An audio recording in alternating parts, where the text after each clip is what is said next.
गधा प्यासा मिला, उसी को पिला दिया, बोले ये मेरे रामेश्वर है। ऐसे उस बच्चे ने दुष्काल ग्रस्त व्यक्तियों को कहा कि भाई तुमको भूख लगी तो सीधा ले जाओ। अब जो भूखे हैं वो माप से क्या लेते हो, उन्होंने तो सफाया कर दिया। और बैलगाड़ियों में जो सामान था बारदान वो डाल दिया। ये बच्चा बारदान डाल के गोदाम में आके घर बैठ के। इस बात से मैं फिर से उसलिए दोहरा रहा हूं कि शिविरार्थी नए रहे, जय जय। काका ने पूछा कि माल आए, माल भी पूरा हो गया, पैसे भी पूरे हो गए। ये क्या बोलता है? बस बोले मैं कुछ नहीं बोलता, मेरे को बुखार आता, मन तो टाढ़ियो ताव तो आओ न। काका ने देखा कि बच्चा है थका होगा। कल को पूछते हैं कि बोले मैं तो दुकान पे नहीं आता, मेरे को कुछ हो रहा है। दुकान का या गोदाम का नाम लेते तो मेरे को कुछ। काका खुद चले गए गोदाम पे और जाकर नोंद ली, माल तो बढ़िया, सूजी बढ़िया, फर्स्ट क्लास। दोपहर को आया कि बेटा माल तो पहली बार गया लेकिन माल फर्स्ट क्लास लाया, वाह। वो समझते कि माल फर्स्ट क्लास लाया, वाह वाह करके बेची पाल देंगे। वो बोलता है नहीं माल फर्स्ट क्लास क्या, जैसा था वैसा। वो गिड़गिड़ाने लगे। काका बोलता है बेटा तू थका है, बुखार हो गया, उसीलिए तेरे कुछ ऐसी भ्रांति हो गई। बोले भ्रांति नहीं, माल मैंने गरीबों को खिला दिया। काका बोलता क्या गरीबों को खिला दिया, तेरे स्वप्न देखा हो? बोले नहीं सचमुच फलानी जगह पर दुष्कालग्रस्त लोगों से दे दी। बोले नहीं माल भरा पड़ा है, चल दिखाओ। गोदाम में जाके देखते तो जो बारदान खाली रखे थे वो भरे हुए। कब भरे कि बिस्तर में पड़े पड़े उनकी वाणी गदगद हो जाती है, नैन से नीर बहता है कि प्रभु अब काका माँ तो चली गई, अब तू ही मेरी माँ है। बाप भी चले गए, अब तू ही मेरा बाप है। वो जो दादी थी गोद में बिठा कर उपदेश देती थी, वो दादी भी चली गई, अब तू ही मेरा दादी है, तू ही मेरा दादा है, तू ही मेरा सखा है, तू ही मेरा संबंधी है। हे प्रभु अब मैं कुछ नहीं जानता हूँ। ऐसे करके उनका चित्त द्रवीभूत हो गया।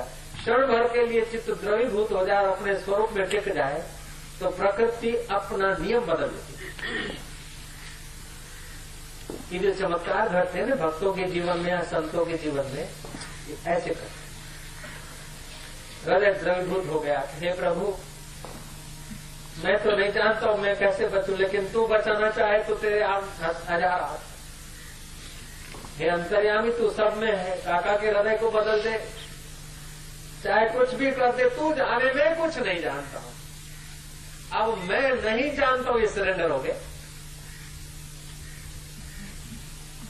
शांति चाहिए तो तत्व चिंतन करो, वैराग्य धारण करो, और शक्ति चाहिए तो संयम नियम और धारणा ध्यान करो, इससे शक्ति की प्राप्ति हो। लेकिन जो भगवान के अंतर्यामी परमात्मा की शरण चला जाता है उसको शक्ति और शांति स्वाभाविक आ जाती है, उनको पानी नहीं पड़ती। वाग गदगदा द्रवते रस्य चित्तम, उनका चित्त द्रवित हो गया। और द्रवित होने के कारण प्रकृति ने अपना नियम बदल दिया। वो गोदाम में जो बारदान रखा था वो बारदान भर गया। वो लीलाराम को ले गए और काका ने दिखाया कि देख ये सब भरा हुआ है। तो उनको चकित हो कि प्रभु तू अगर खाली बारदान को भर सकता है तो मेरे खाली दिल को भी तो तू भर सकता है तेरे प्रेम से। जिस परमात्मा ने मेरे इस खाली बारदानों को भरा है, खाली बोलियों को जिस परमात्मा ने भरा है, उसी परमात्मा को काका मैं खोजूंगा। अब तुम्हारी दुकान पर तुम्हारे को मेरा प्रणाम। और चल दी। दादी माँ के संस्कार बड़े थे, कुछ सेवा हो गई, श्रद्धा बढ़ गई, ईश्वर के साथ एकता होने लगी, ईश्वर को अपना मानने लगे। हम लोग क्या करते हैं कि ईश्वर कहीं है और संसार को अपना मानते हैं, जाति को अपना मानते हैं और ईश्वर का भजन करते हैं। मन कैसे लगे? हमें दौड़ जाए कहीं भजन करवा बैठे, मन ना लगे। आप ईश्वर के होकर ईश्वर का भजन करिए तो फिर भजन आसान हो जाएगा। हम किसी के होकर कहीं बैठकर कुछ पाने की इच्छा से भजन करते, नहीं पाने की इच्छा से नहीं, बस उसी को ऐसे प्यार में कुछ आकांक्षा मांग नहीं होती। महाराज वो तो लीलाराम लगे और छलांग मारी तो लीलाराम में से स्वामी लीलाशाह हुए।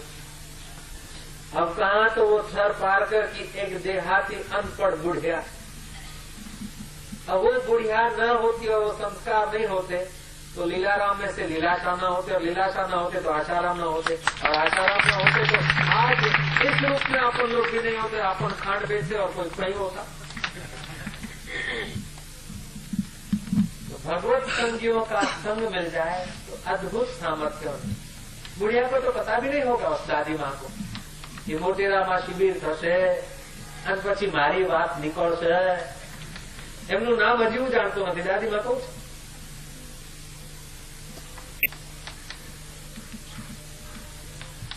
तो चित्त जितना अपने परमात्मा के तरफ आता है उतना अपना भी भला करता है और औरों के लिए भलाई का रास्ता छोड़ देता है। और जितना कुसंगियों का संग होता है, हल्की वस्तुओं में रमने वाले व्यक्तियों का, हल्के विचारों में रमने वाले व्यक्तियों का संग करता है तो उससे वो प्रभावित हो जाता है और फिर अपना विनाश कर लेता है। इसलिए कृपानाथ अपने ऊपर कृपा करना कि सुबह उठकर हल्की चीजों का चिंतन न हो, परमात्मा का चिंतन हो, परमात्मा का ध्यान। काम करते करते 1-8 घंटा बीत जाए, काम से सफलता मिले तभी भी सोचना कि आखिर क्या, और विफलता भी मिल जाए तो ये भी कब तक। काम करना ये शरीर का स्वभाव, ये प्रकृति है, हो रहा है, खंत से करो, उत्साह से करो, लेकिन उसके परिणामों में न तुम लालायित हो जाओ और न उनसे घबराकर अपने कर्तव्य को छोड़ो।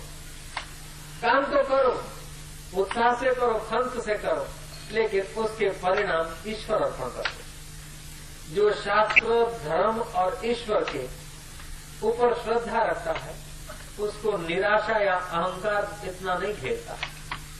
आपने ईश्वर, धर्म या शास्त्र को पीठ देकर कोई कार्य किया, सफल हो गए तो अहंकार बढ़ेगा और भोग वासना बढ़ेगी, और विफल हो गए तो दुर्बलता बढ़ जाएगी, प्रमाद बढ़ जाएगा।